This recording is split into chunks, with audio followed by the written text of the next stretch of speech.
You may know me as a conqueror, a general, or perhaps an emperor. But let me ask you something more personal. When the storm is coming, when the pressure builds, and the world feels like it's collapsing around you, do you stand firm, or do you crumble? You see, calm is not the absence of conflict. Calm is control, the kind that wins battles before they even begin. When I stood at Austerlitz, outnumbered and surrounded by uncertainty, I didn't flinch. Why?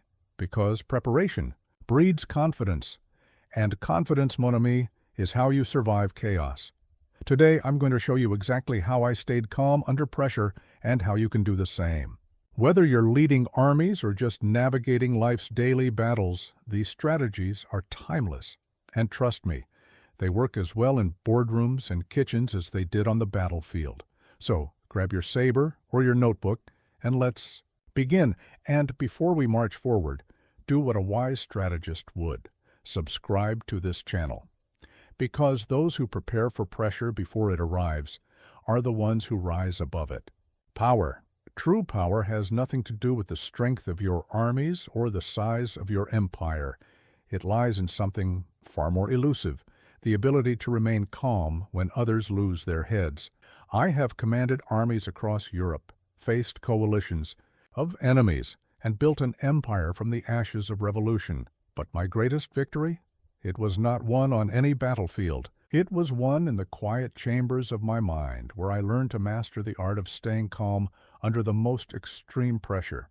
You see, most people misunderstand what it means to be calm. They think it means being passive, peaceful, or free from conflict.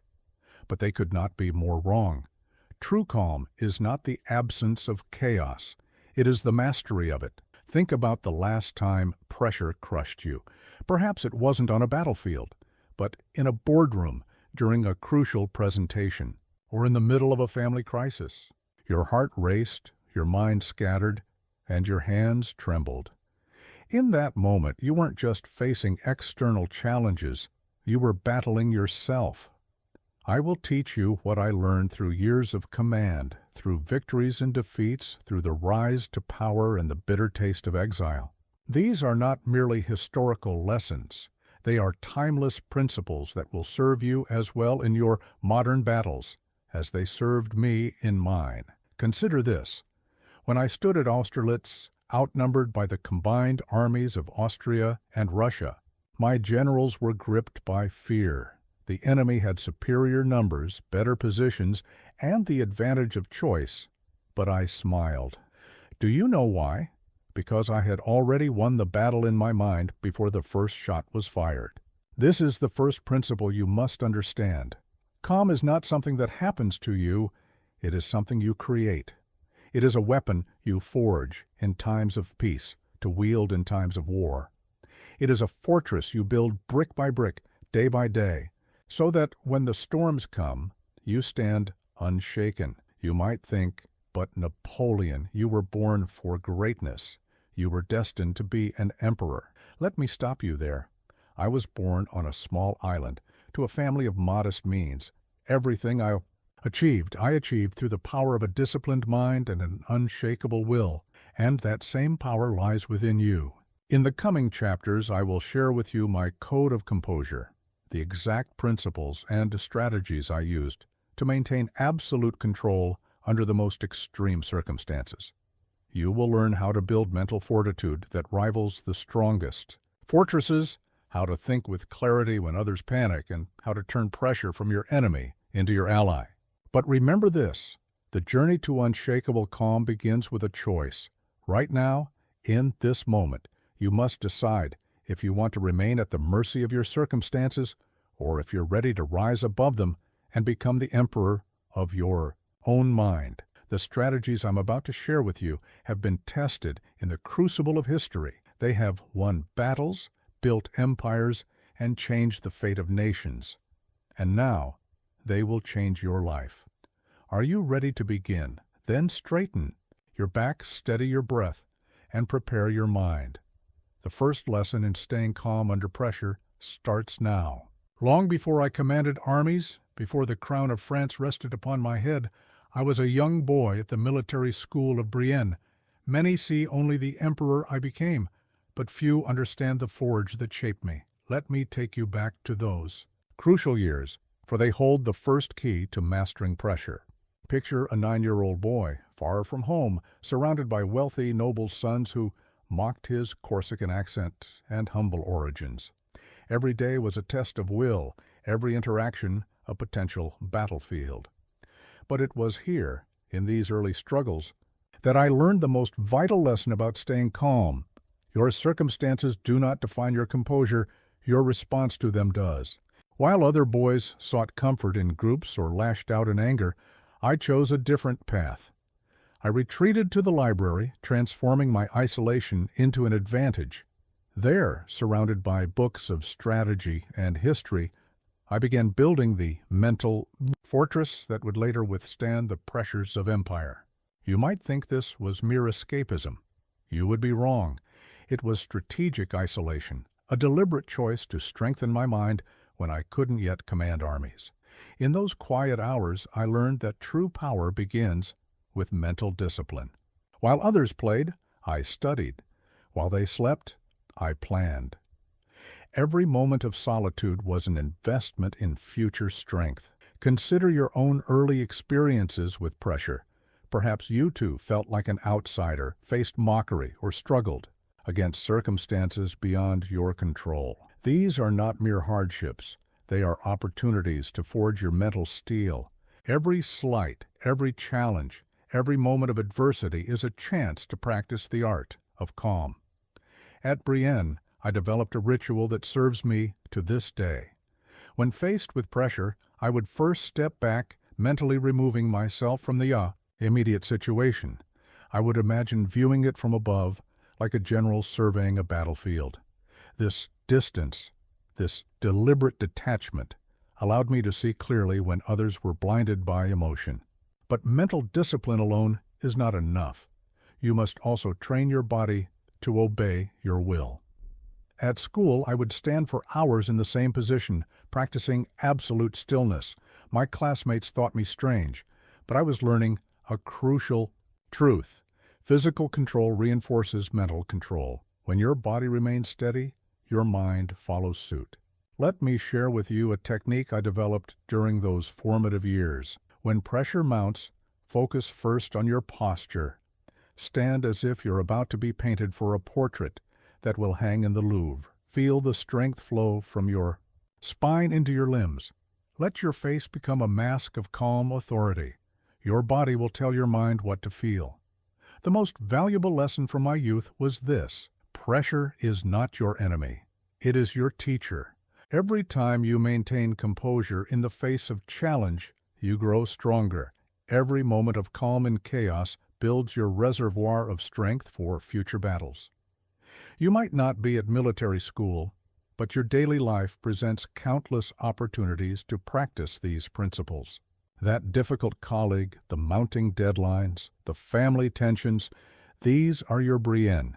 These are the training grounds where you will master the art of calm. Remember, I was not born an emperor. I was forged into one, day by day, challenge by challenge. The same forge stands before you now. Every pressure point in your life is an opportunity to practice the imperial calm that will serve you in greater battles to come.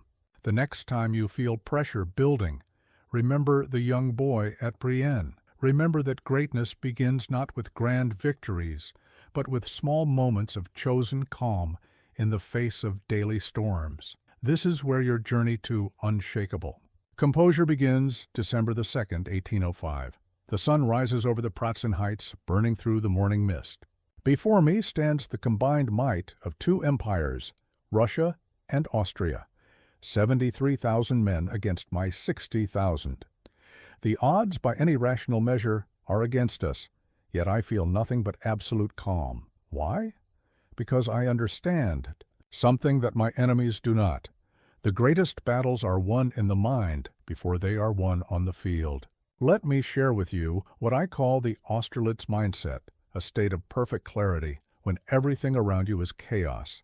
This is not just about military strategy. This is about mastering any high-pressure situation you might face. Picture yourself In your moment of greatest pressure, perhaps you're facing a crucial presentation, a life-changing decision, or a personal crisis.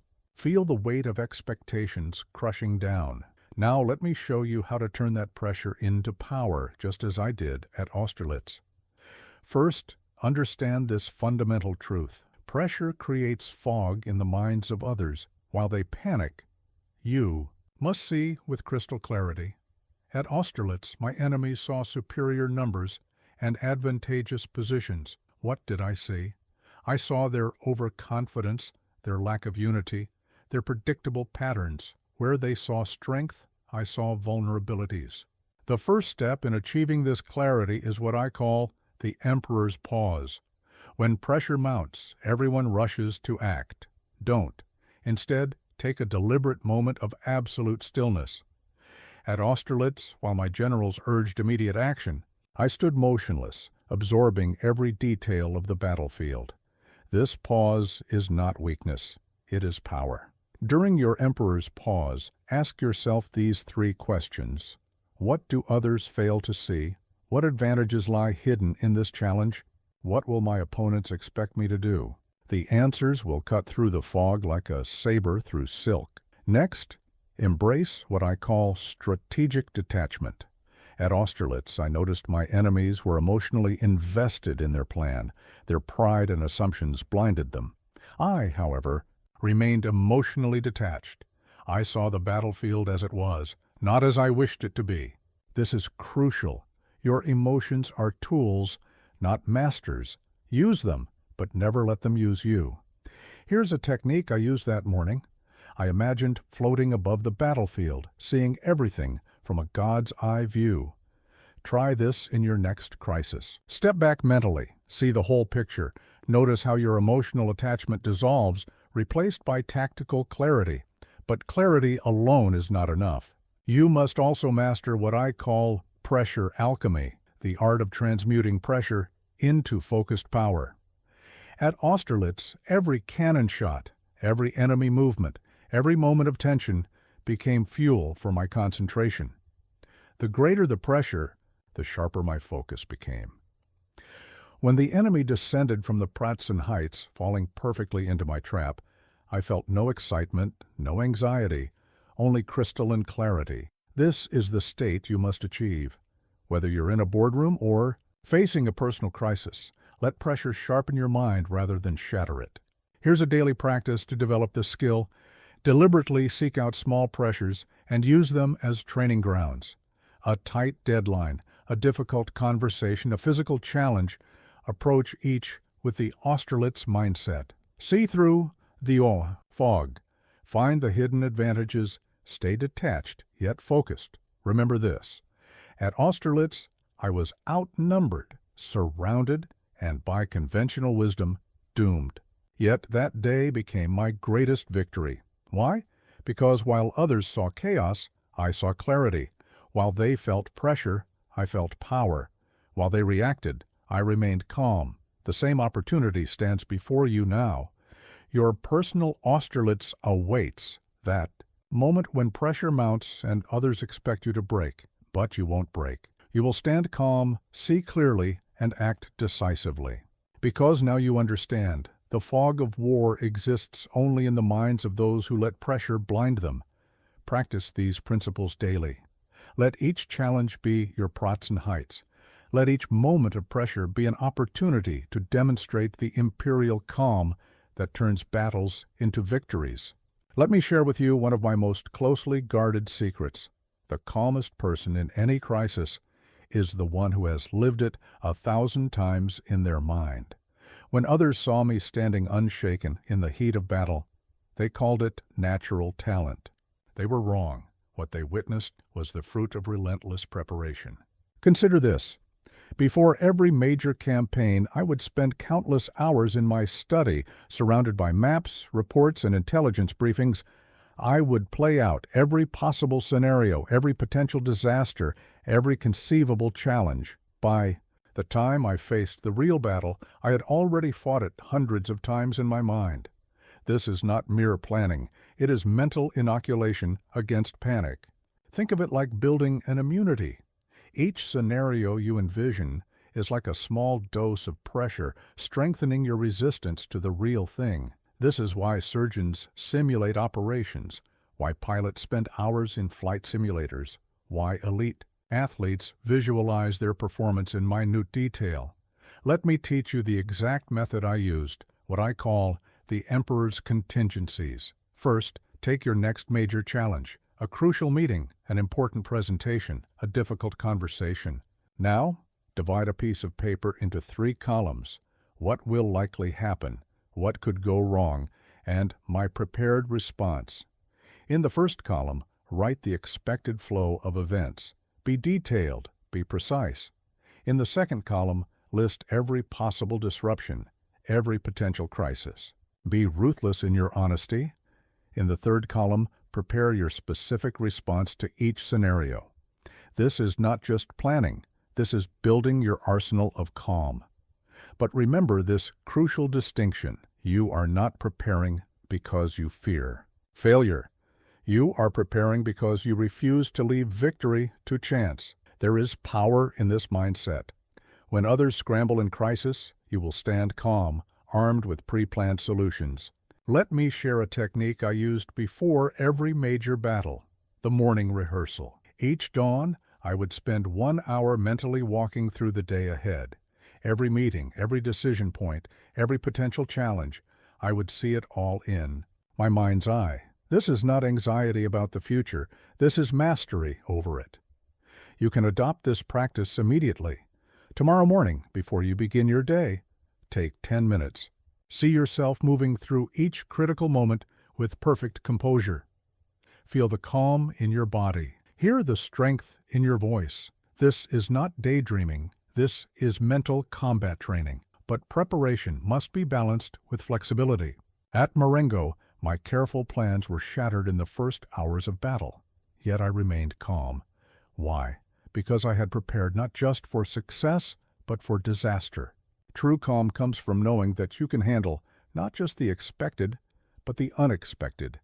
Here's another powerful technique, the decision tree. Before any major endeavor, map out every critical decision point and its consequences. Draw it like a tree with each branch representing a different choice and outcome.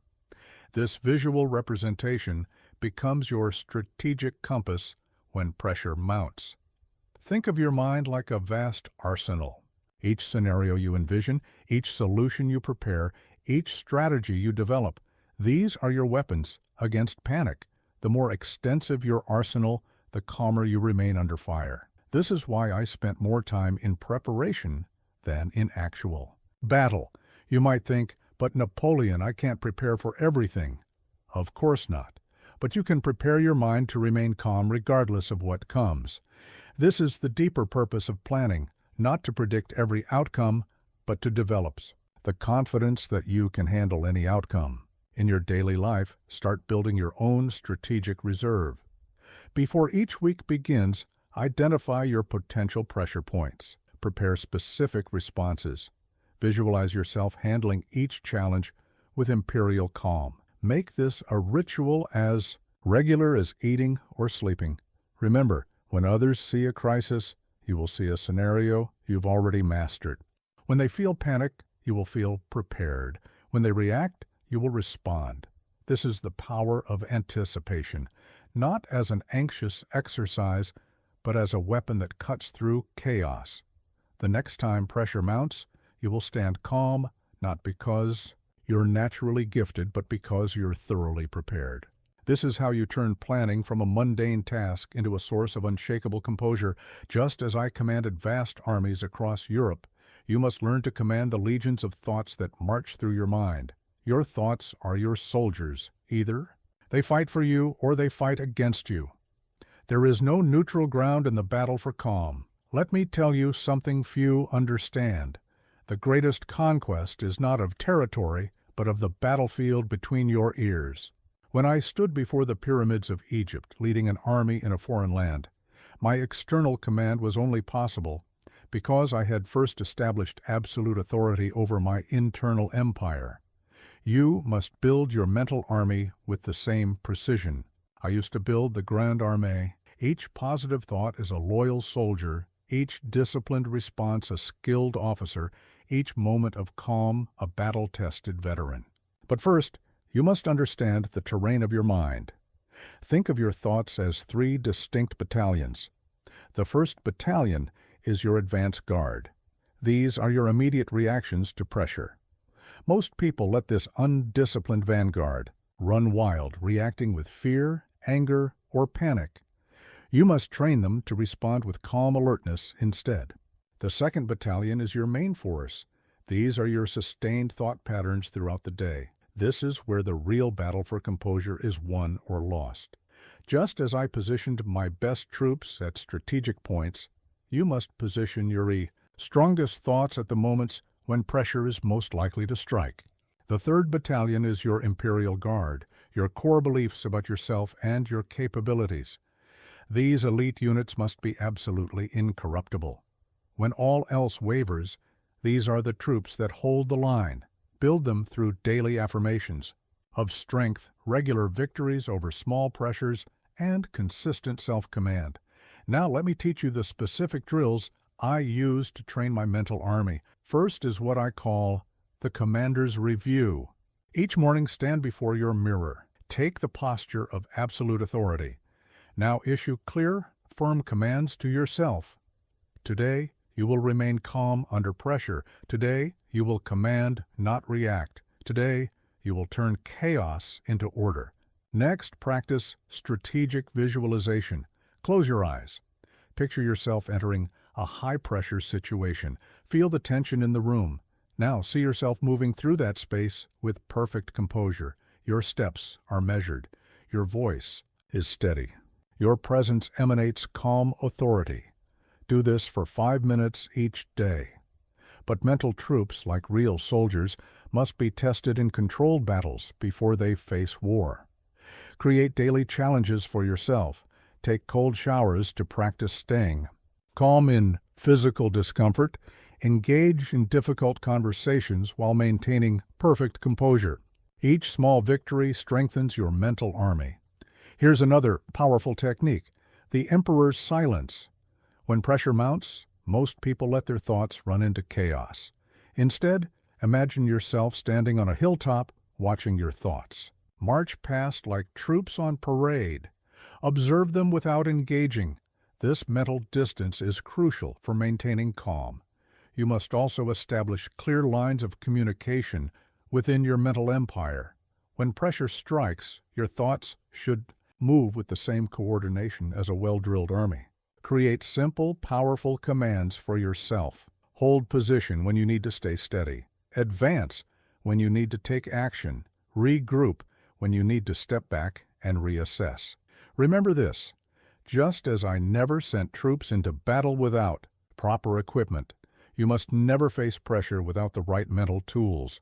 Your confidence is your armor. Your calm is your weapon. Your focused mind is your supply line. Maintain them all with daily discipline. Here's a drill I want you to practice today. The next time you feel pressure building, imagine yourself as the commander on a hilltop. Your thoughts are your troops below. Issue clear, calm orders. Watch as your mental army brings order to chaos. Feel the power of true self-command. Most importantly, understand that building a mental army is not a one-time battle. It's a continuous campaign. Each day you must drill your thoughts, strengthen your responses, and reinforce your mental fortifications. This is how you build unshakable calm. The difference between an untrained mind and a disciplined one is like the difference between a mob and an army. Both have power, but only one has control. You must choose. Will you let your thoughts run wild like a panicked crowd, or will you command them with the authority of an emperor? In the Grand Palace of the Tuileries, I once sat silent for an hour while ministers and marshals argued themselves into exhaustion. When finally I spoke, my words carried the weight of mountains. Why? Because I had mastered one of the most powerful weapons in the arsenal of calm, strategic silence. Understanding silence is like understanding the spaces between cannon fire. It's in these gaps that battles are truly won. Most people, when faced with pressure, rush to fill every moment with words, every silence with noise. They don't realize that this desperate need to speak is itself a surrender to pressure. Let me share with you the exact method I used in high stakes negotiations, what I call the imperial pause. When others would speak with increasing urgency, I would remain perfectly still, maintaining eye contact, letting the silence grow heavy with possibility. This wasn't just silence, it was power, made visible. Think of the last time you felt pressured to speak, to explain, to defend yourself, perhaps in a heated meeting, a personal confrontation, or a moment of crisis. Did you rush to fill the silence? Did your words come out tangled with emotion? This is where most people lose their battles before they begin. Instead, try this. The next time pressure mounts and others expect you to speak, don't. Take 3 slow breaths. Feel the urge to fill the silence, but do not yield to it. Let the pressure build in others while you remain an island of calm. This is not passive silence, this is strategic strength. But mastering silence requires practice. Here's a daily exercise I used. Sit in your chair like an emperor on his throne. Set a timer for 5 minutes. No matter what thoughts race through, your mind, no matter how strong the urge to speak or move becomes, remain perfectly still and silent. This trains both your body and mind to withstand the pressure of silence. Remember this crucial distinction. Silence is not the absence of power, it is power condensed. When I stood before the Directory in Paris, they expected flowery speeches and desperate justifications. Instead, they received measured words wrapped in powerful silences. This unnerved them more than any tirade could have. Learn to recognize the different types of silence. There's the silence of strength, when you choose not to respond to provocations. The silence of observation, when you gather intelligence while others reveal themselves through nervous chatter. And the silence of command, when your very stillness compels others to wait for your words. Here's another technique I employed, the strategic echo. When someone speaks to you with urgency or aggression, let their words hang in the air. Don't rush to respond. Let the weight of their own words become apparent to them. Often, in that silence, they will begin to question their own position. You must also master what I call the calm count. When pressure demands an immediate response, silently count to 5 before speaking. This brief pause serves multiple purposes. It demonstrates your self-control, gives you time to compose your thoughts, and often causes others to reconsider their approach. In your daily life, start identifying opportunities for strategic silence. When someone baits you into an argument, respond with calm silence. When a crisis erupts, let others exhaust themselves with reactions while you observe silently. When asked for an immediate decision, take your imperial pause. But remember, silence must be wielded with purpose. This is not about becoming mute in the face of pressure. It's about understanding that every word you speak should be chosen with the same strategic care as the positioning of troops on a battlefield. Sometimes the most powerful move is to hold your position in silence. Practice this. In your next high-pressure situation, speak half as much as you normally would. Make your words count double. Let silence amplify your strength. Watch how others begin to hang on your every word, precisely because you offer them so carefully.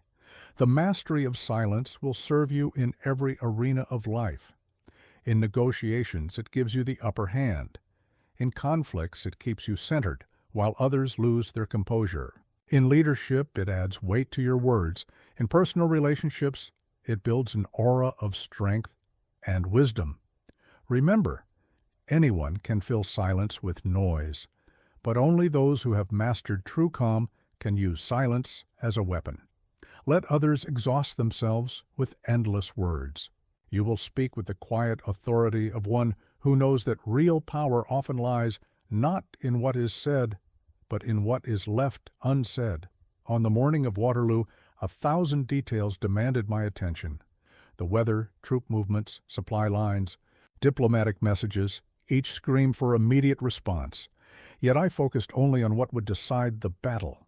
This is the art of ruthless prioritization, and it is essential for maintaining calm under pressure. Let me be clear.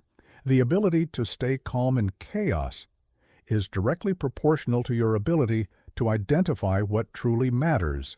Most people crack under pressure because they try to handle everything at once. They don't understand that in any crisis, there are only a few factors that will determine victory or defeat.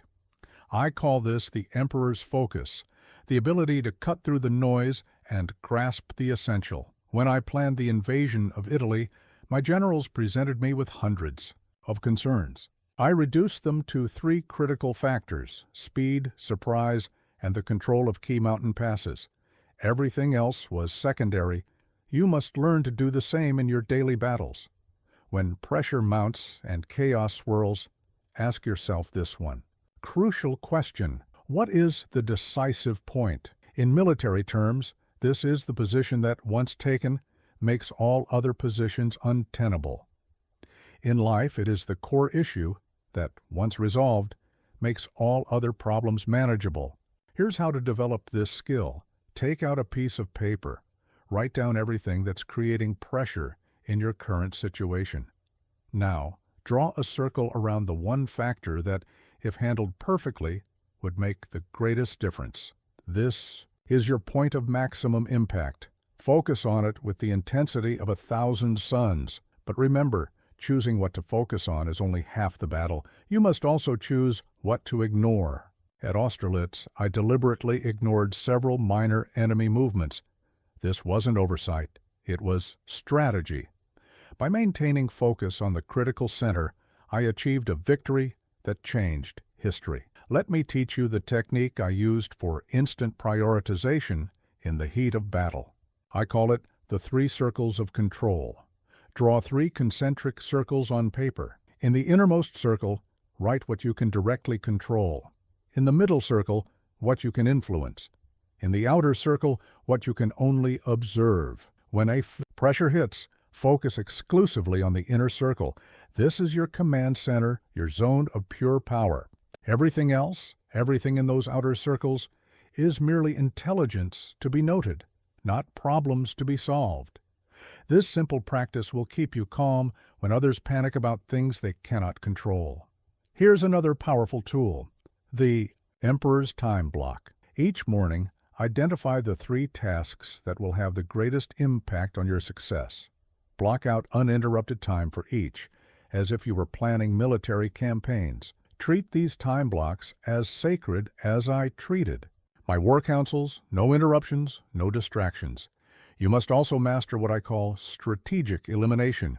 Before every major campaign, I would deliberately abandon certain objectives to ensure victory in what mattered most. You must do the same. What tasks, responsibilities, or concerns can you eliminate to maintain focus on your decisive points? This requires courage. The courage to say no. The courage to disappoint.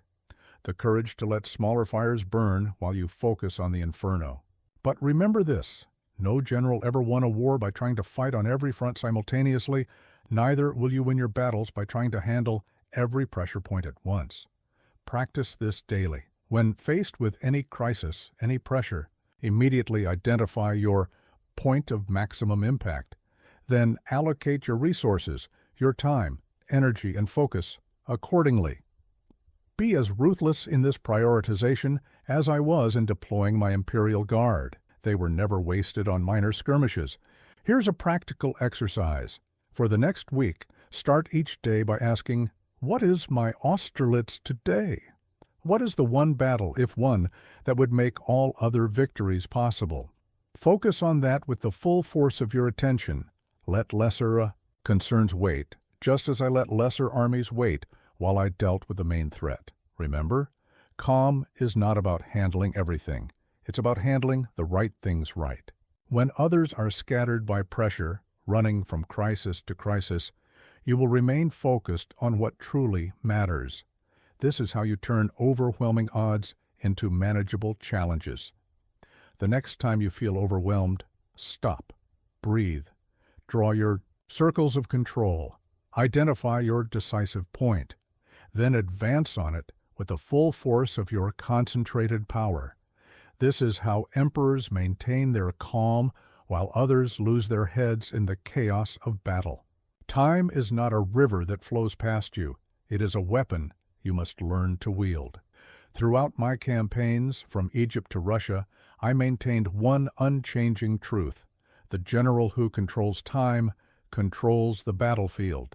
The same principle applies to your battle for calm under pressure. Let me share with you how I mastered time itself. Every day of my reign followed a precise schedule, timed to the minute. My servants knew that at exactly 7 a.m. I would rise. By 7:30, I would be reviewing dispatches. This wasn't mere routine, it was a demonstration of absolute control over the most precious resource in existence. Most people become victims of time's pressure. They react to its passage with increasing panic, watching as deadlines approach like enemy armies on the horizon. But you must learn to make time your ally, not your enemy. This requires what I call the emperor's chronology, system of absolute temporal dominance. First, understand this. Time anxiety is the silent killer of calm. When you feel that there isn't enough time, your mind races, your decisions become hasty, and your composure cracks. This is why I developed the practice of strategic time expansion, the art of creating the perception of abundant time even in crisis. Here's how it works. When pressure mounts and time seems to be slipping away, force yourself to slow down physically. Take deliberate steps. Speak at half your normal speed. Move with measured precision. This isn't about actually slowing time. It's about asserting your dominance over its psychological impact. Let me teach you the exact method I use to control time during campaigns. I call it the imperial clock. Divide your day into 3 distinct phases: command time, for making crucial decisions; battle time, for executing actions; and review time, for strategic reflection. Each phase must be protected as fiercely as territory won in combat. During command time, usually the first 2 hours of your day, you make all major decisions. This is when your mind is sharpest, like a freshly honed sword. No interruptions are permitted. No emergencies acknowledged. This sacred time is for pure strategy and clear thought. Battle time is for engagement with the day's challenges. But here's the crucial technique. Never let time pressure dictate your pace. Instead, establish what I call time checkpoints, predetermined moments throughout the day when you will assess your progress and adjust your strategy. Review time in the evening is when you prepare to win tomorrow's battles. This is when you analyze the day's events, extract lessons, and plan your next moves. Without this reflection, you're merely reacting to time rather than commanding it.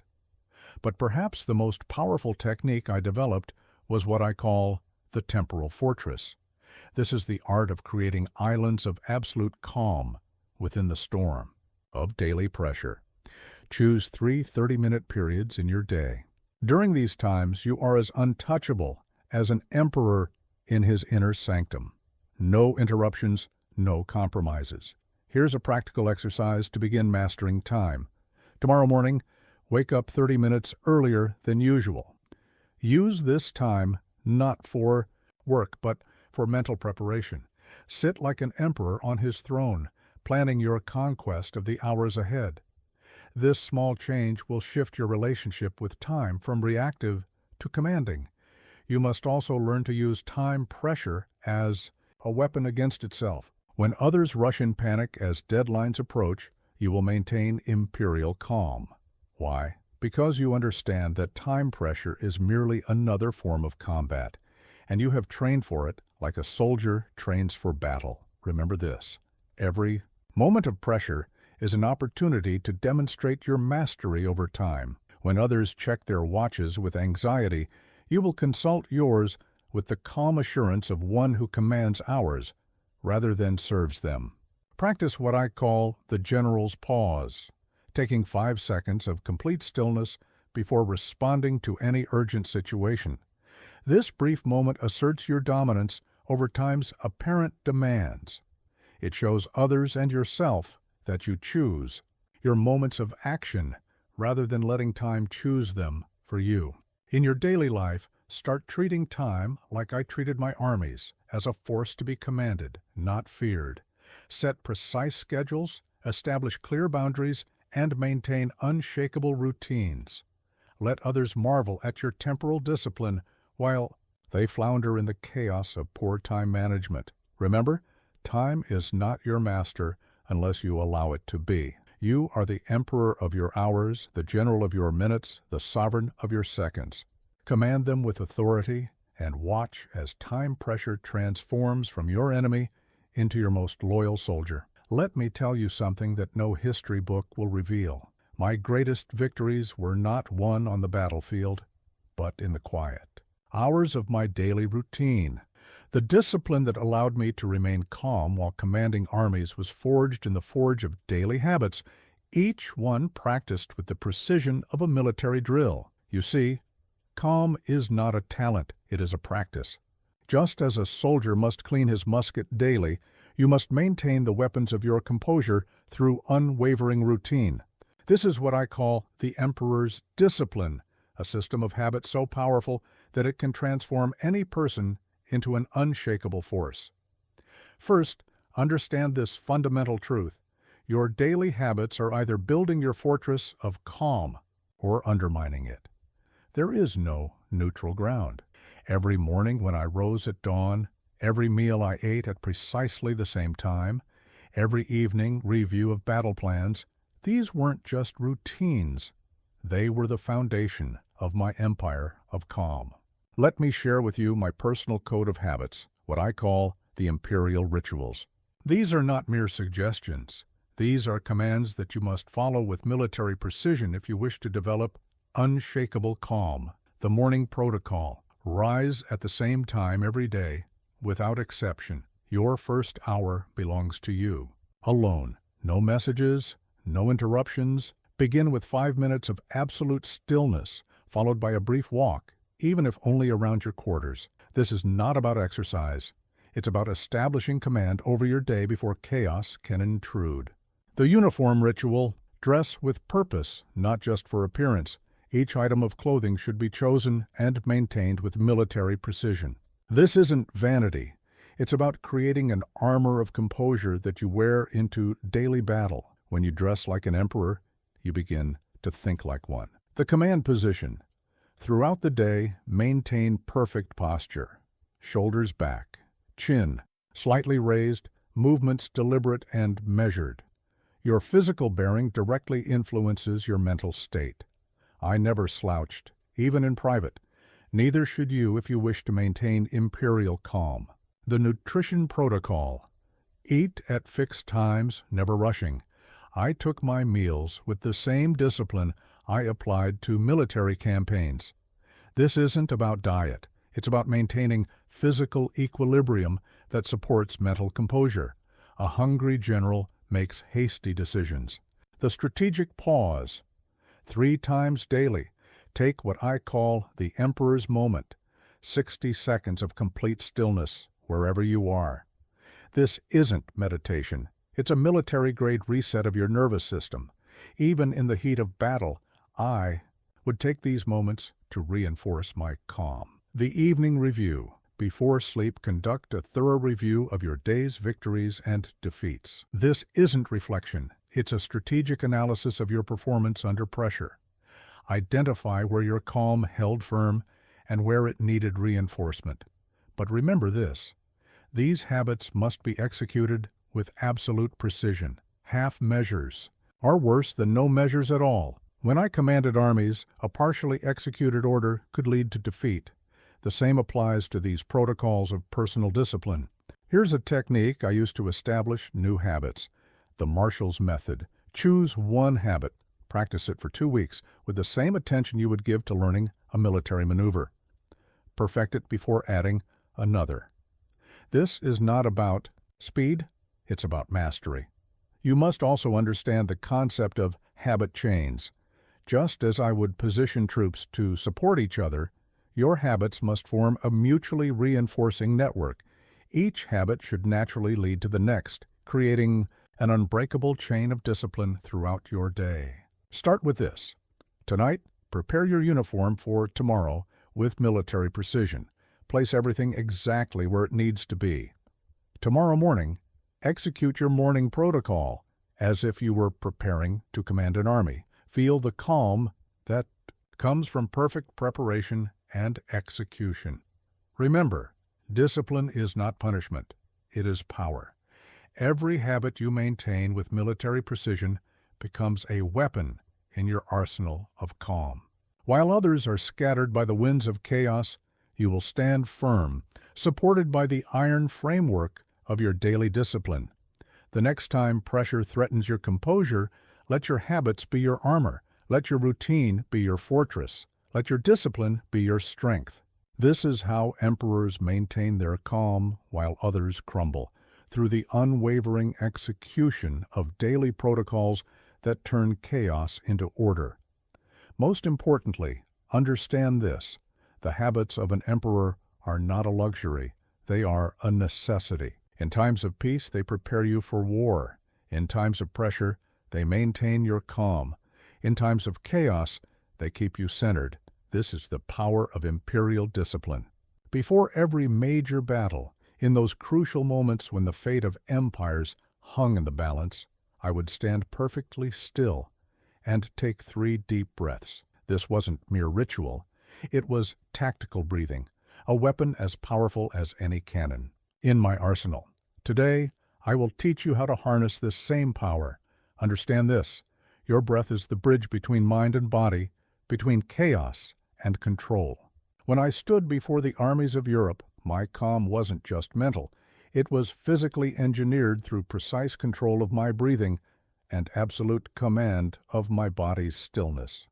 Let me introduce you to what I call the Emperor's Breath, a systematic approach to using your breathing as a tool for unshakable calm. This isn't simple deep breathing. This is a military-grade protocol for maintaining composure under extreme pressure. First, master the 4-count combat breath. Inhale for 4 seconds, hold for 4, exhale for 4, hold for 4. This rhythm mirrors the steady pace of marching troops. Disciplined, measured, unstoppable. Practice this now. Feel how each cycle builds your fortress of calm. But breathing alone is not enough. You must combine it with what I call strategic stillness, the art of maintaining absolute physical control under pressure. When others fidget, shift, and betray their anxiety through countless small movements, you will remain as steady as a statue, radiating calm authority. Here's the exact protocol I used before critical encounters. Plant your feet shoulder-width apart. Imagine roots growing into the ground. Square your shoulders as if wearing the weight of an imperial cape. Raise your chin slightly, not in arrogance, but in quiet authority. Now execute the 4-count combat breath. Let me teach you the pressure points of power, specific areas of your body that must be controlled for total composure. Your jaw should be relaxed but firm, your shoulders pulled slightly back, your core engaged as if preparing to deflect a blade. This isn't just posture, it's armor against anxiety. Practice this daily drill. Stand before a mirror. Take your power stance. Now maintain perfect stillness while counting 60 breaths. If you move even slightly, start again. This isn't about comfort. It's about developing iron control over your physical response to pressure. But perhaps the most powerful technique is what I call the general scan. Start at your feet, mentally commanding each part of your body to remain still, moving upward. Like a general inspecting his troops, any area of tension is a potential deserter from your army of calm. It must be identified and brought back under command.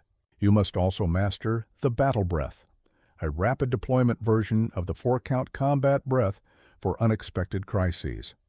When pressure hits suddenly, take one powerful breath, 2 seconds in, 2 seconds out. This is your immediate response to surprise attacks on your composure. Here's another crucial technique, the Emperor's Freeze. When others are losing control, consciously slow every movement to half speed. Let your physical stillness become a visible demonstration of your internal calm. This isn't just for show. It actually forces your nervous system to downshift. Remember this: under pressure, your body will try to betray you with subtle signs of stress: a tapping foot, a clenched fist, a tight jaw. These are mutinies against your command. You must maintain constant vigilance against these physical rebellions against your calm. Practice this exercise. In your next high-pressure situation, focus first on your body. Plant your feet. Find your breathing rhythm. Command your muscles to relax while maintaining perfect posture. Let your physical calm become a foundation for mental clarity. The relationship between breath, stillness, and calm is not just theory. It is battle-tested strategy. When I faced Metternich in that crucial negotiation that would determine the fate of Europe, my physical stillness unnerved him more than any words could have. Your controlled presence can have the same effect.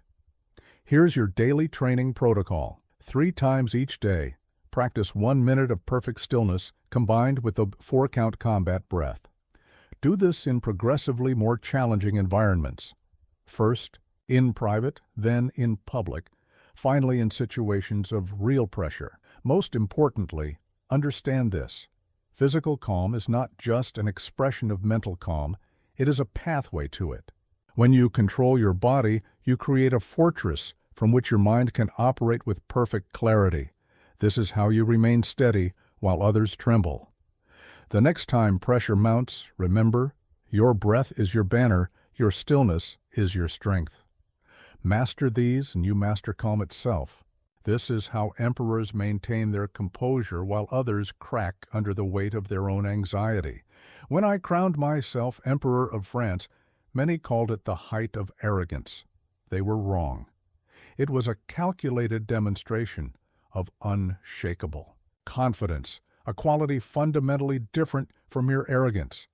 Today I will teach you the crucial distinction that can make your ego bulletproof without making it blind.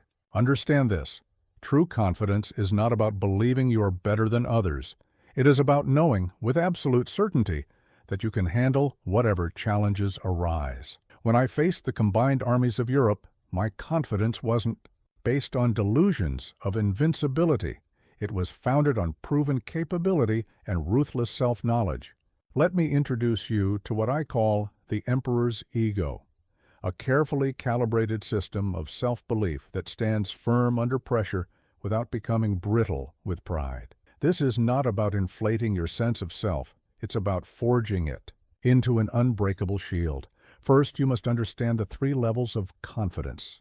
Level 1 is circumstantial confidence. It depends on external success and crumbles under pressure. Level 2 is comparative confidence. It relies on being better than others and shatters when outdone. Level 3 is core confidence. It stands independent of both circumstances and comparisons. This is what you must build. Here's the exact method I used to develop bulletproof confidence: the Marshall's mirror. Each morning, stand before your mirror. Look yourself in the eye and ask 3 questions. What have I mastered? What am I mastering? What must I master? Next, this isn't self-flattery. It's strategic self-assessment. But remember this crucial distinction: arrogance needs to prove itself to others. Confidence needs only to prove itself to itself. When I made decisions that would shape the fate of nations, I didn't seek approval or validation. I sought only to meet my own standard of excellence. Let me teach you the confidence without cruelty protocol. Before any action or decision, ask yourself, is this choice driven by the need to prove superiority or by the commitment to excellence?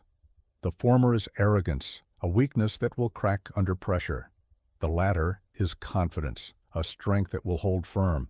Practice this daily, what I call the Emperor's inventory. List your genuine strengths without exaggeration. List your actual weaknesses without shame. List your current challenges without fear. This isn't about feeling good or bad. It's about establishing an unshakable foundation of self-knowledge. Here's another powerful technique: the victory journal. Each evening, record 3 things: a challenge you handled well, a mistake you learned from, and a strength you demonstrated. This isn't a diary of successes, it's a strategic document building your arsenal of proven capability. You must also master what I call the quiet confidence loop. When pressure mounts, remind yourself of past victories, not as past glories, but as proof of present capability. This isn't reminiscing, it's tactical deployment of experience to maintain calm under fire. But perhaps the most important skill is what I call the imperial paradox, being simultaneously absolute in your self-belief and ruthless in your self-assessment. When I lost battles, I never doubted my ability to command, but I meticulously analyzed my errors. This is the essence of bulletproof confidence. Here's a practical exercise. The next time you face criticism or setback, practice the emperor's pause. Don't react defensively. Don't seek to prove the critic wrong. Instead, ask yourself, what can I learn here without losing my core confidence? This is how you turn attacks into assets. Remember this, true confidence is like a fortress. It can withstand siege without needing to prove its strength through constant sorties. When others boast and posture, you will maintain the quiet certainty of one who knows their own worth. Practice what I call the confidence calibration. Rate your confidence before each challenge on a scale of 1 to 10. After the challenge, rate your performance. The goal isn't perfect prediction. It's developing an increasingly accurate sense of your capabilities. Most importantly, understand that bulletproof confidence is not about never being wrong. It's about being strong enough to admit mistakes without losing your sense of self. When I retreated from Russia, I maintained my command presence while learning brutal lessons. This is the mark of true confidence. The next time pressure tests your ego, remember, you don't need to be perfect. You need to be capable. You don't need to be superior. You need to be secure. You don't need to prove anything to anyone. You need only to prove to yourself that you can handle whatever comes. This is how emperors maintain their confidence, while others fluctuate between arrogance and doubt. Build your core confidence. Like a fortress, maintain it like an army and deploy it like a weapon, not to dominate others, but to remain unshakable under pressure. Let me tell you about the retreat from Moscow, not the story written in history books, but the inner battle that few understand. As I watched the Grande Armée, once 500,000 strong, reduced to frozen remnants, I learned perhaps the most crucial lesson about calm. True composure isn't tested in victory, it's forged in defeat. Most people can maintain calm when things go well, but the real measure of your composure is how you handle loss, setback, and humiliation. When I stood in the Russian winter, watching my empire's greatest army crumble, I didn't just maintain calm. I redefined what it means to stay composed in the face of disaster.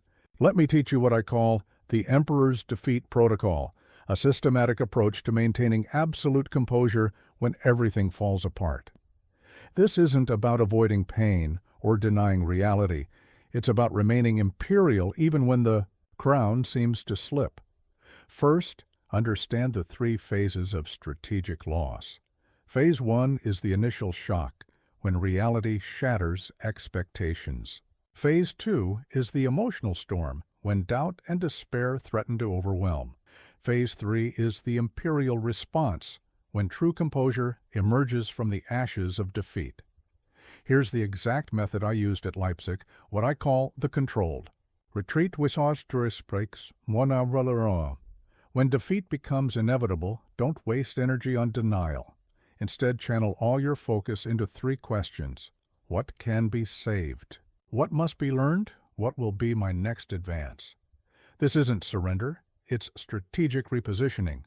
But remember this crucial distinction. Losing a battle is an event. Losing composure is a choice. When I lost at Waterloo, my military defeat was complete. Yet my composure remained intact. Why?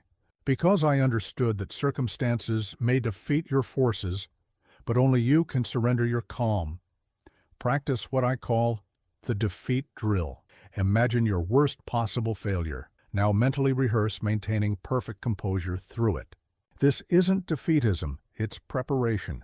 Just as I trained my soldiers for retreat as well as advance, you must train your mind for setbacks as well as success. Here's another powerful technique, the emperor's perspective. When facing defeat, zoom out mentally. See your current loss as one battle in a longer war. This isn't about minimizing failure. It's about maintaining strategic perspective when tactical situations crumble. You must also master the dignity protocol. In defeat, your composure becomes your last and strongest fortress. When I surrendered my sword, I did so with the same imperial bearing with which I once accepted victory. This isn't pride, it's the ultimate demonstration of unshakable calm. Perhaps the most powerful tool is what I call the Phoenix response. After every defeat, immediately identify 3 seeds of future victory hidden within the ashes. This isn't optimism, it's strategic thinking. When I lost Egypt, I saw opportunities in Europe. When I lost Russia, I saw chances for defense. Here's a practical exercise. The next time you face a significant setback, practice the emperor's pause in defeat. Take 3 deep breaths. Square your shoulders. Raise your chin slightly. Then ask yourself, how would an emperor handle this moment? This isn't role play. It's accessing your highest self in lowest moments. Remember this, defeat tests not just your strategy, but your character. When I was exiled to Elba, many expected to see me broken. Instead, they saw me planning, learning, adapting. This is the essence of imperial calm, using defeat as a forge rather than letting it become a grave. Practice what I call the loss laboratory. After every defeat, conduct a ruthlessly calm analysis. What failed? Why? What remained strong? This isn't self-criticism. It's strategic intelligence gathering from the battlefield of experience. Most importantly, understand that composure in defeat often requires more strength than composure in victory. When I abdicated the first time, my hands didn't shake as I signed the document. This wasn't resignation. It was demonstration of the ultimate truth.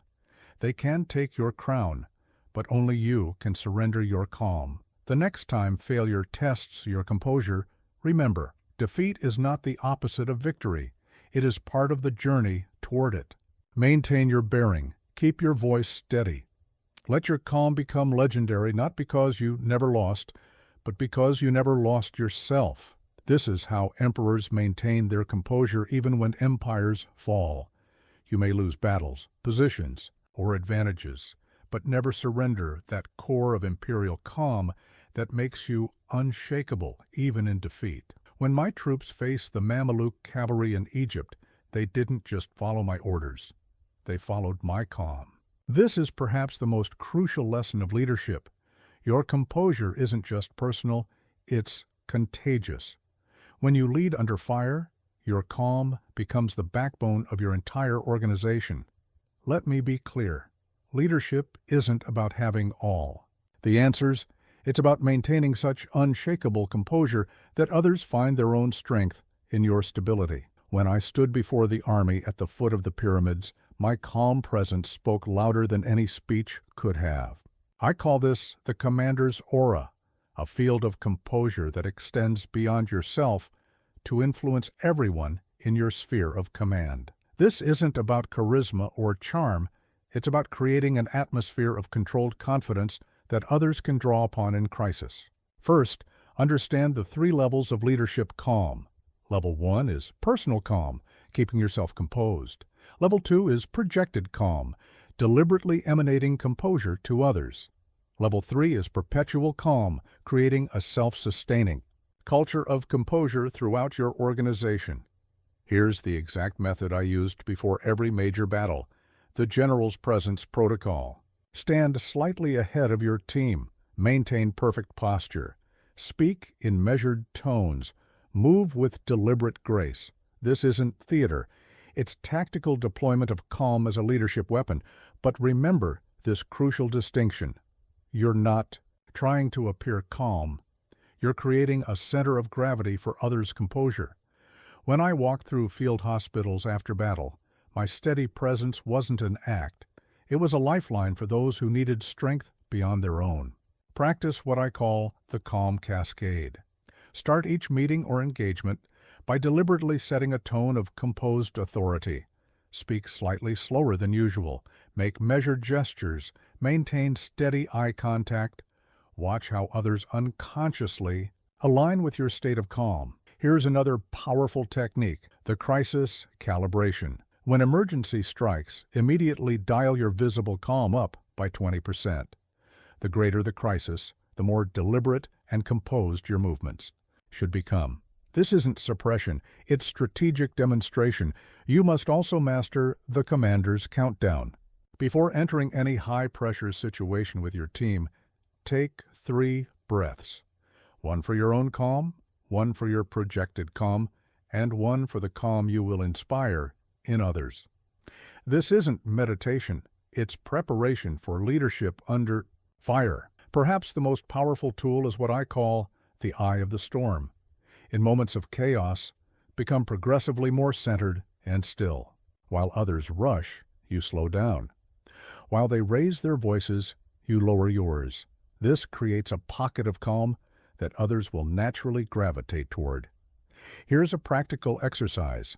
In your next team crisis, practice the Emperor's Orbit. Move through the space slowly and deliberately, making brief but focused contact with each person. Your calm presence becomes a mobile anchor for others' composure.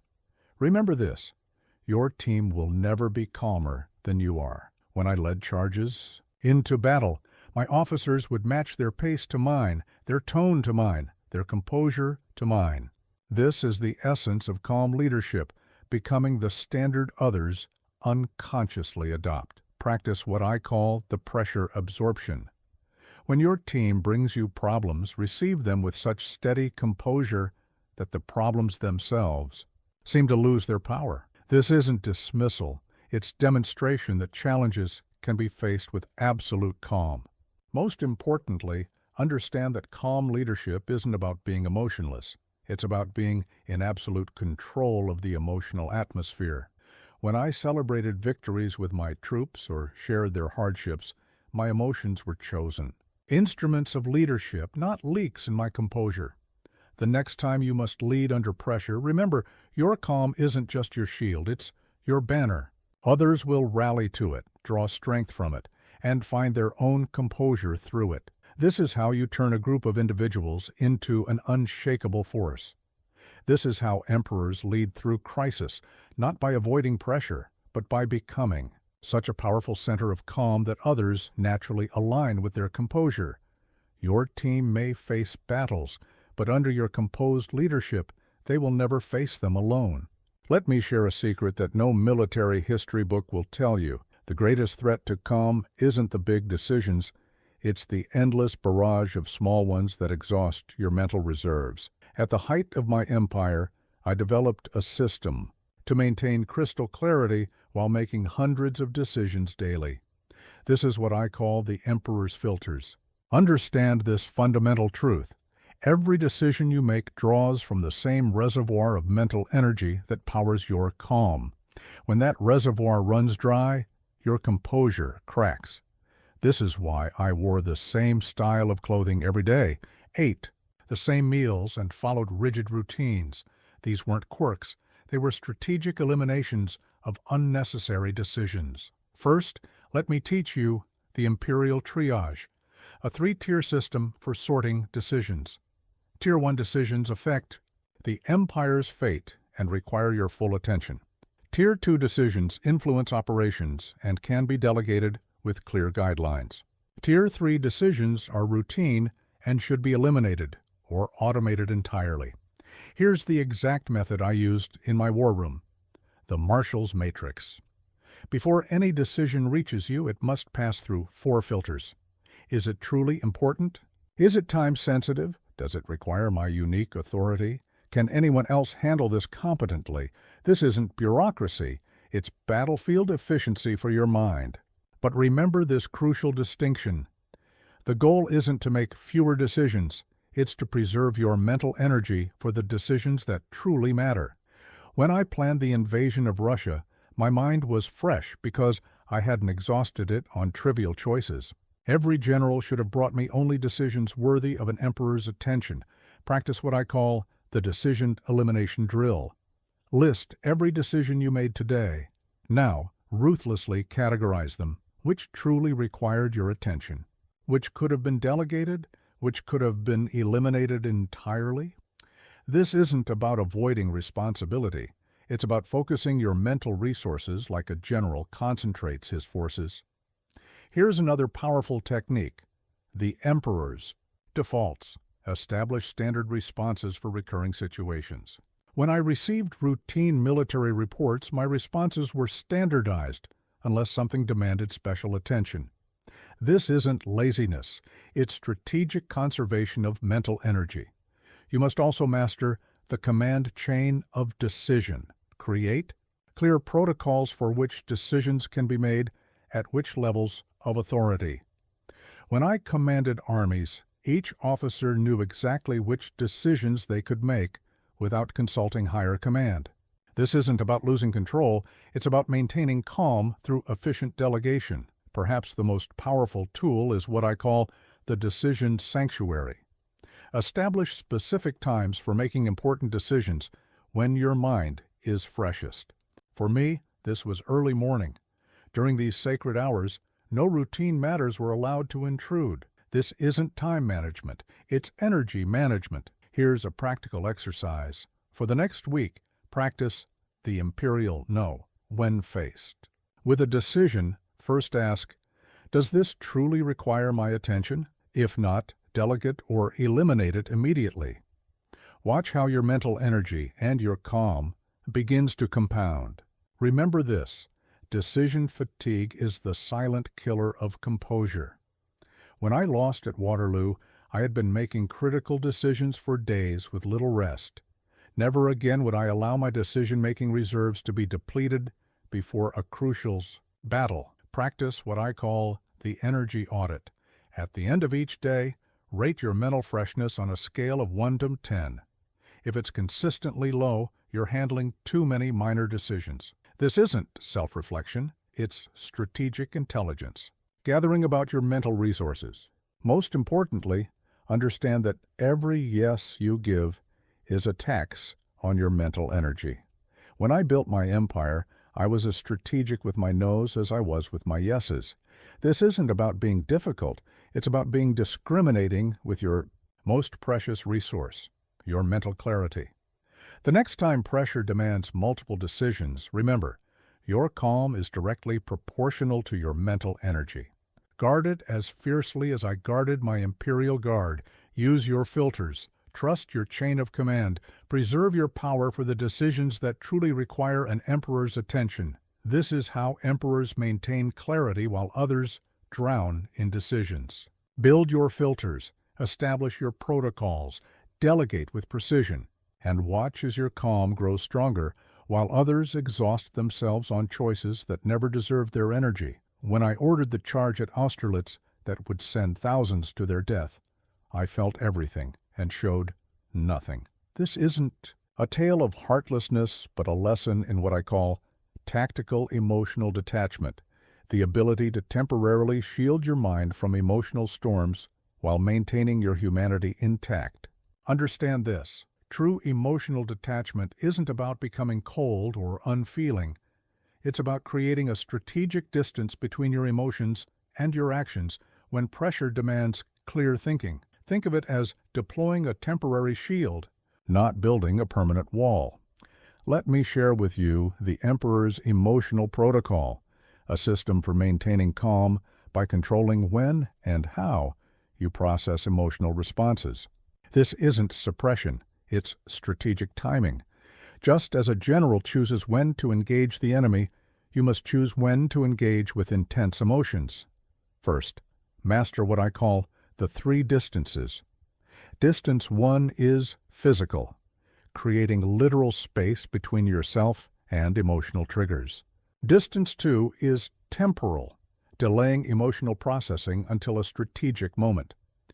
Distance 3 is psychological, viewing emotional situations from a calculated remove. Here's the exact method I used before difficult decisions. The Marshall's mindset. Imagine pulling back from your emotions like a general ascending a hill to survey the battlefield. You don't ignore the terrain of feelings below, you observe it from a position that allows for clearer strategic thinking. But remember this crucial distinction. Emotional detachment is a tactical tool, not a way of life. When I read letters from my beloved Josephine, I allowed myself to feel deeply. When I made decisions that would affect the empire, I activated my emotional shield. This isn't about being permanently detached, it's about choosing your moments of engagement. Practice what I call the emotional delay. When intense feelings arise during crucial moments, acknowledge them briefly, then mentally set them aside for later examination. Tell yourself, I will honor these feelings, but not now. Now is the time for calm action. Here's another powerful technique. The Emperor's distance. When emotions threaten to overwhelm, imagine watching yourself from the perspective of a portrait painter. Observe your posture, your expression, your bearing, but don't immediately engage with the feelings behind them. This creates crucial space for strategic thinking. You must also master the controlled release. Just as I would debrief with trusted marshals after battle, set specific times to process stored emotions. This isn't therapy. It's tactical emotional maintenance. Without these planned releases, temporary detachment can become permanent numbness.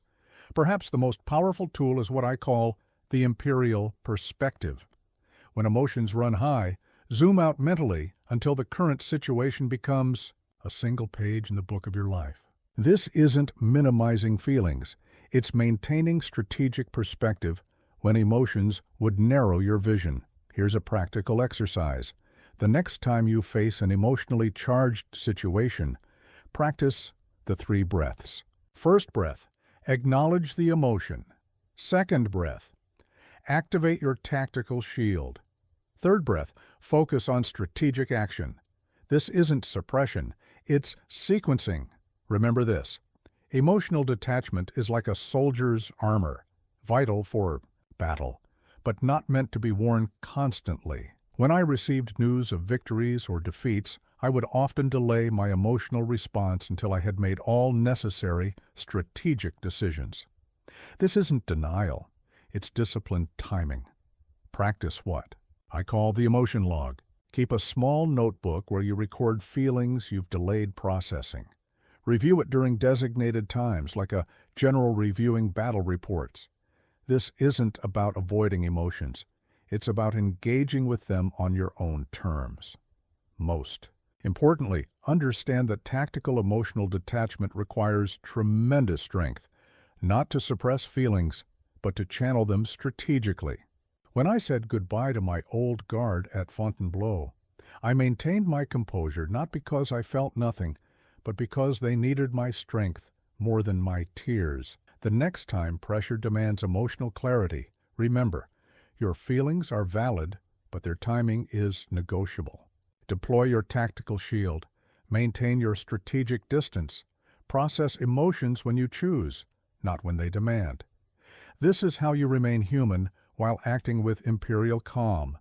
This is how emperors balance humanity with necessity, not by killing their emotions, but by commanding them with the same strategic precision they apply to armies. Your feelings are your allies, but in moments of crisis, they must follow your orders, not lead your actions. In the pre-dawn hours before every major battle, I would walk alone among the sleeping camps in perfect solitude. These moments weren't mere preparations. They were the foundation of my calm.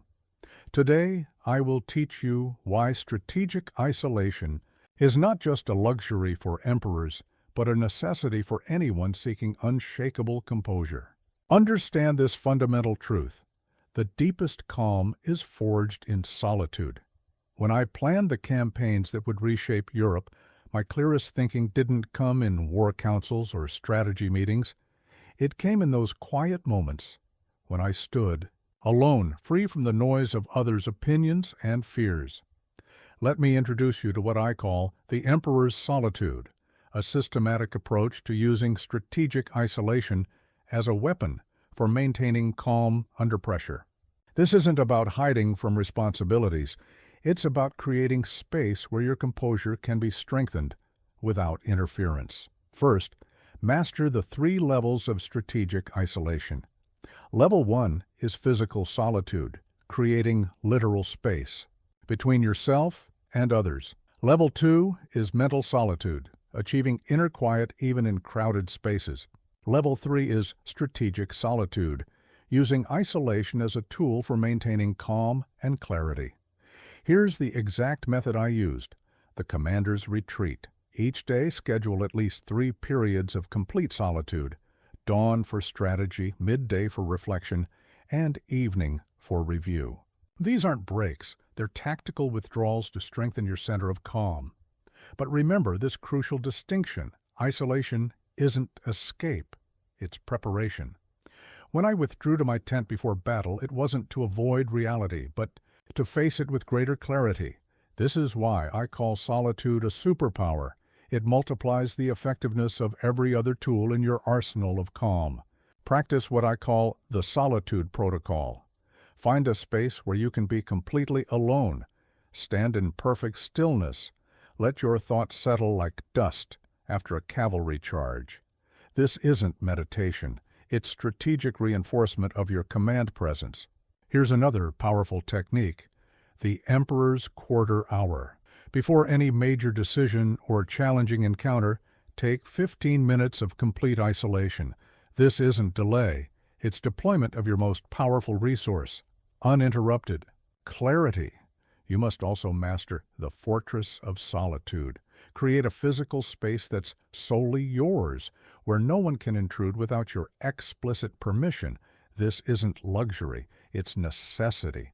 Just as I had my campaign tent, you need your command center for maintaining calm.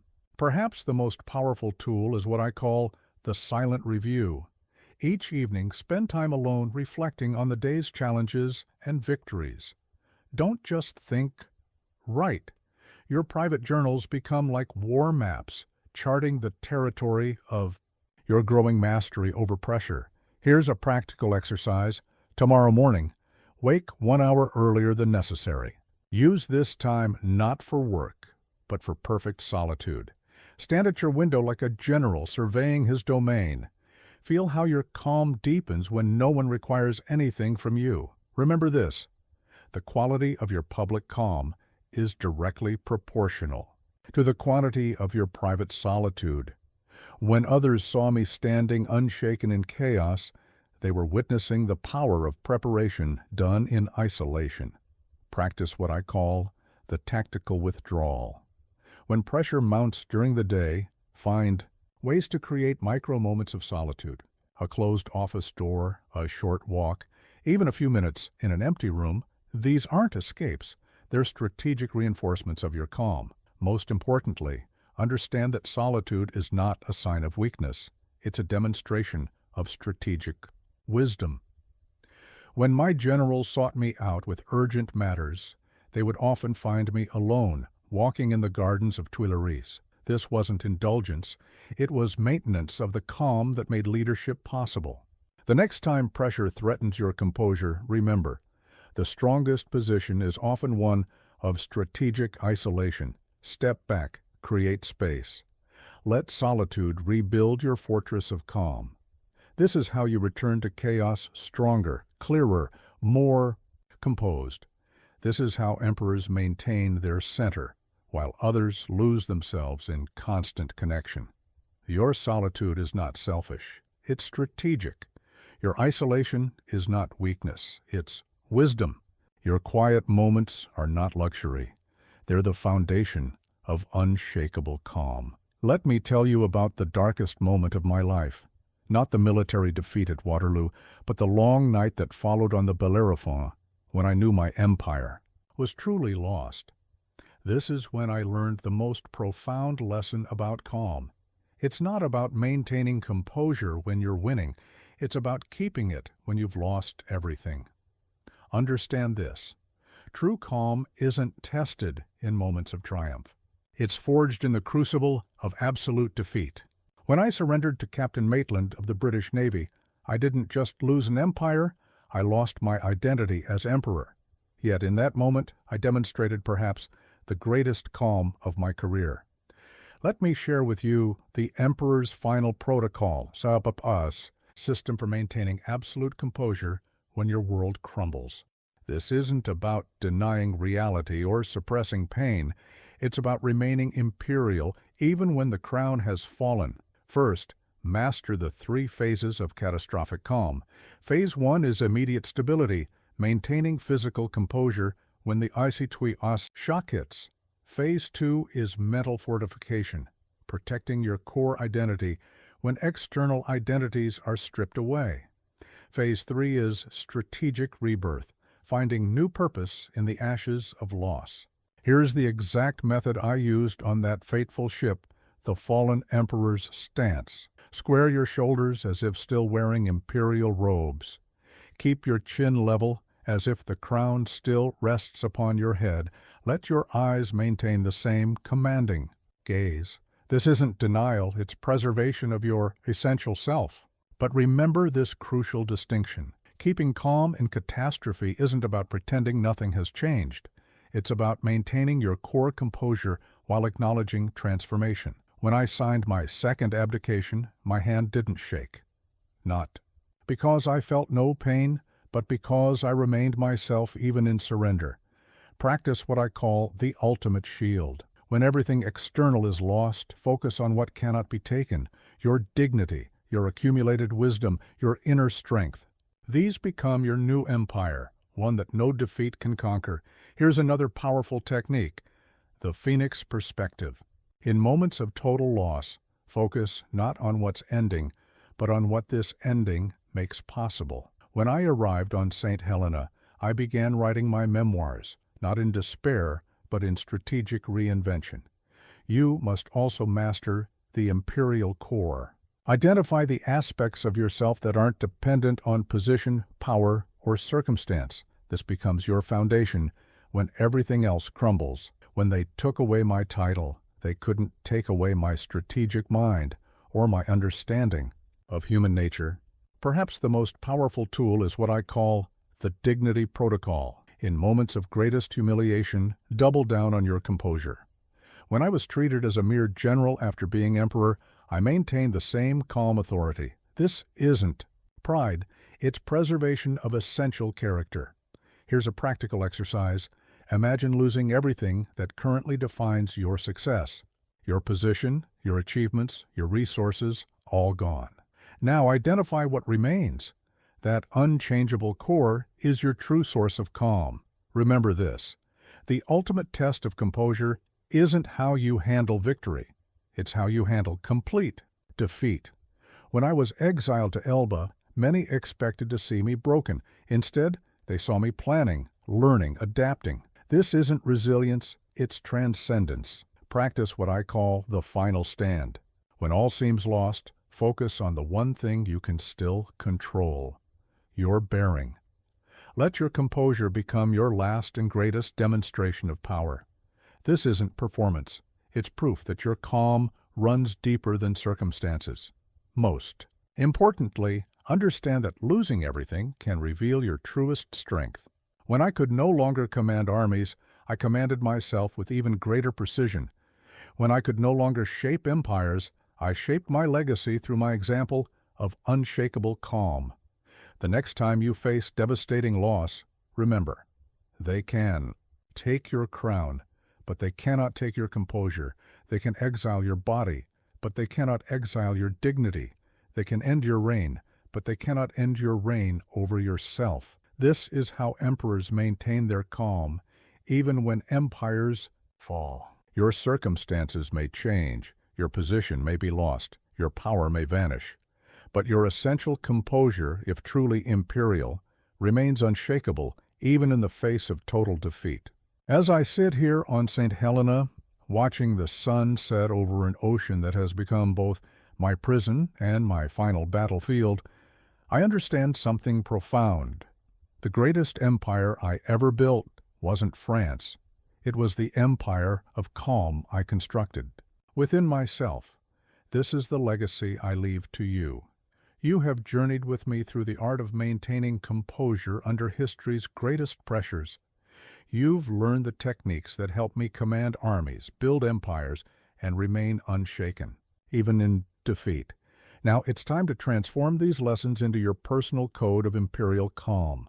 Let me share with you the Emperor's Final Testament, a complete system for becoming the absolute sovereign of your own composure. This isn't just about staying calm under pressure, it's about building an unshakable empire within yourself that no external force can conquer. First, understand the three foundations of lasting calm. Foundation 1 is physical sovereignty, complete command over your body's responses to pressure. Foundation 2 is mental empire, absolute control over your thoughts and reactions. Foundation 3 is legacy of calm, the ability to maintain composure not just for yourself, but as an example for others. Here's the exact method I use to build my internal empire, the daily imperial ritual. Begin each morning by taking your power stance. Square your shoulders, raise your chin, and mentally put on your crown of calm. This isn't metaphor. It's the daily renewal of your commitment to imperial composure. But remember this crucial distinction. Being the emperor of your own life isn't about controlling everything around you. It's about maintaining absolute sovereignty over your responses to whatever life presents. When I lost my actual empire, my empire of calm remained unconquered. Practice what I call the 3 commands of calm. First command, I choose my responses. Second command, I command my thoughts. Third command, I create my calm. Repeat these not as affirmations, but as orders from the emperor within you. To the empire of your mind, here's another powerful technique, the imperial mirror. Each evening, stand before your mirror. Look into your own eyes with the same authority with which I once gazed upon armies. Ask yourself, have I ruled myself today with the calm dignity of an emperor? This isn't vanity, it's accountability to your highest self. You must also master the eternal guard. Just as I had my imperial guard, establish unchangeable principles that protect your calm. Never let pressure rush you. Never let chaos shake you. Never let others' emotions overthrow your composure. These aren't guidelines. They're laws of your internal empire. Perhaps the most powerful tool is what I call the Emperor's Peace. In any situation, ask yourself, what would the calmest version of myself do? Then embody that version with the same dedication with which I embodied the role of emperor. This isn't acting, it's becoming. Here's your final exercise. Create your own imperial constitution of calm. Write down the unbreakable laws of your internal empire. How will you respond to pressure? How will you maintain composure in crisis? How will you rule yourself when chaos reigns? This becomes your highest law. Remember this. The calmest person in any room is its true emperor, not by force of position, but by force of presence. When I walked into a room, people felt my calm before they acknowledged my rank. This is the power I'm passing to you, the power to command respect through composure alone. Practice what I call the imperial legacy. Let your calm become so renowned that others naturally turn to you in crisis. Let your composure become so reliable that your mere presence stabilizes chaos. This isn't ego. It's excellence in the art of self-command. Most importantly, understand that true calm isn't a destination. It's a dynasty. Each day you must renew your claim to the throne of your own composure. Each challenge is an opportunity to demonstrate your imperial calm. Each pressure is a chance to prove your sovereignty over yourself. The next time you face pressure, remember, you are the emperor of your own empire of calm. Your thoughts are your subjects. Your responses are your armies. Your composure is your crown. Rule them all with the same dedication with which I ruled France. This is my final lesson to you. The greatest power isn't in commanding others. It's in commanding yourself. Build your empire of calm, maintain it with daily discipline, defend it against all invaders, and let your legacy be one of unshakable composure in a world of chaos. Long live the emperor within you. May your reign of calm be eternal.